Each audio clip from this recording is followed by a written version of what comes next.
Talking about Loli is slightly a double-edged sword. At one point you talk about it and it's like, yeah, we didn't even know anything about this. Good insight on some things that we didn't even know and we learned about. But then also you get dumbass people that come through out of nowhere, hating on you for literally the most boring ass reason, and then it comes through and just make your life a little bit more difficult, even though I don't really care, honestly. To be perfectly honest, I don't really care about the hate that I honestly get. I just care about the timing, because I'm like, damn, can I hit 10k first? Or like 25k before, you end up trying to do some. Can I smell the breeze? Like, can I deal with that, right? Can I dip my toes into the water before you come through? Like, that's how I kind of feel, honestly. That's like literally how I feel. But I ain't gonna necessarily lie, it is what it is, and today is no different. But I do have to make one request to you, co-hosts, just one. Can we please get past one of these hating ass people? Their subscriber account, I think one of the bigger ones that hate on me, is 1.88k, honestly. So can we get past that? Can we get past that mother effer's number, honestly? Can we get past that? Can we just hit 2k and just whoop that guy's ass? That's how I feel, honestly. We will show this guy with not going after, by not going after him. We will not go after him. I do not want anybody going after the people that are trying to hate, because they're gonna be assholes anyway. We're gonna have haters regardless. It is what it is. I don't want anybody going after the person. I just want to outclass them in my actions versus, actually going out and trying to talk to this person, because there is no room for talk. Absolutely not. I want to outclass them in every other thing that they do, and just prove that we can actually be a better community and a better channel than whatever hell nonsense toxicity that they carry on with their stuff. That's all that matters to me. So when it comes down to things, let's get past this mother effer with his 1.8k, and so we can get past that to go over 2.k, and then eventually 5.k, and then eventually after that 10k, which is the original plan of the year. So that's basically all I want to see that happens this year. Get past the mother effer, leave him in the dust, and let him just have some dirt hit his ass cheeks. That's how I feel. Anyway, today I want to basically talk about 3D lollies again, because sure, why not, honestly. And secondly, I saw one post where someone was talking about it, and how they didn't like how characters could look realistic and how it is and stuff. And I really want to focus on that. I know we talked about it before, but I want to kind of update that opinion, honestly, and just give you a little bit more of what I'm thinking now when it comes to things. Really, we talked about it before and talked about how, 3D lolly material can be very outrageous at times, and it's something that a lot of people are not necessarily interested in. I can understand that. Here's the thing though, not all models are made equally, right? Sometimes you'll get a model that is looking like a whole anime character, still has the anime aesthetic and all this type of stuff, and then you have the more 3D model that's like realistic and look like an actual person. These are two different things, right? Honestly, I feel like once you step out of the realm of lacking of anime aesthetics and more focusing on the age and realisticness of a character, that's not even lolly anymore. I feel like that's like something else that you just created, but we call it lolly anyway, just because there's really no other definition or term for it. But when it comes down to things, that's basically how it is. And like I said before, there is two. You can make a model of a lolly that looks realistic, you can make one that looks fictional as hell.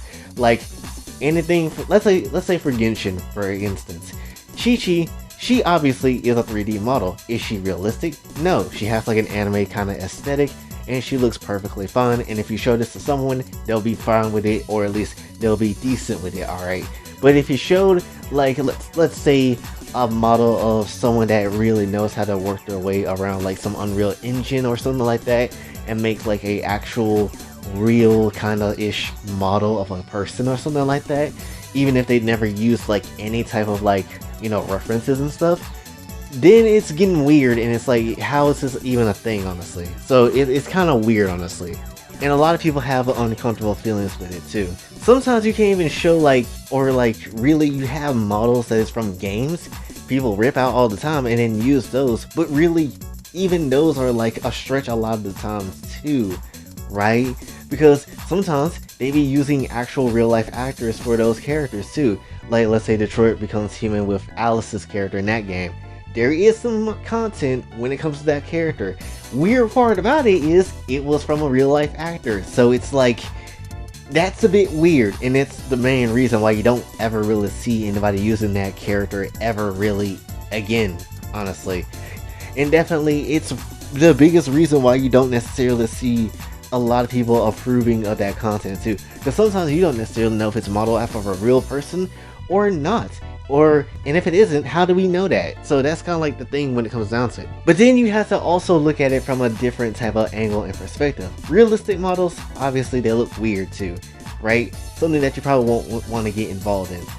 But what if they're models of characters that were based on like actual fictional characters, you know? Like this person here, I think Saki-chan, they make a tons of like material when it regards to like Loli models and stuff like that, and their models look fine, honestly. I wouldn't see anything too wrong with it. I don't necessarily see anything wrong with it at all, honestly. And so it's like, yeah, it's kind of realistic, but at the same time it's not, because it's based on characters that never will look like this.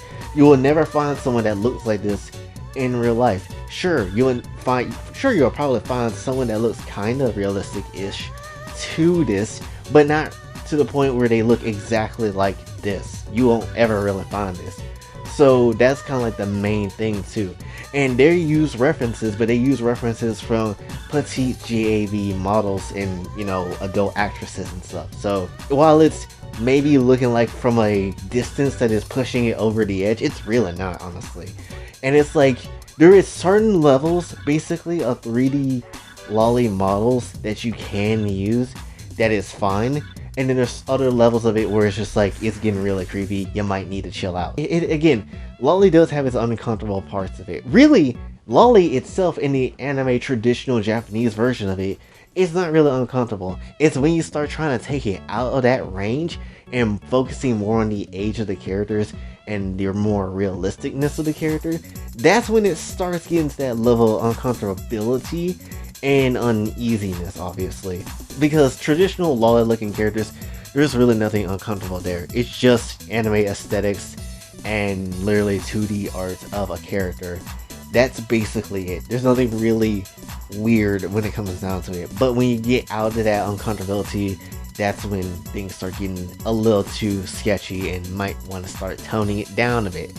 Or at least, you know, people won't, you know, necessarily care about it that much. So that's basically all I really want to discuss when it comes to this one. Again, I would like to hear y'all comments when it comes down to things, because this is a big thing in the community of it, because there's people that like it, people that don't necessarily like it, or people that's completely neutral to it.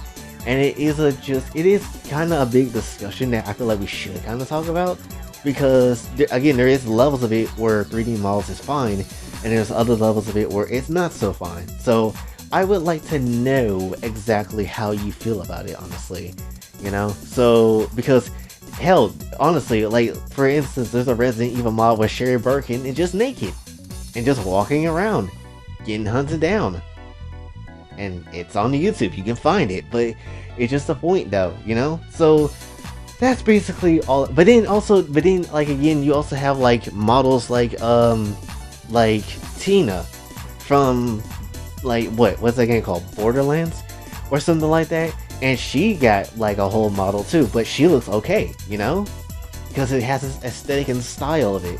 So again, it's picks and chooses of how you can go about it. And again, if it's not super duper realistic, then you probably could get away with it and it's fine, you know? So it is what it is. But anyway, I want to hear your guys' opinions about it. So what do you think about it? Let me know in the comments below. Also, like, share, subscribe, hit the bell notification on your way out. Also, follow me on Twitter if you'd like to donate to the channel, Patreon's available as well, and buy some merch while you're at it. And until then, it's your boy Jay, signing off. Have a blessed day.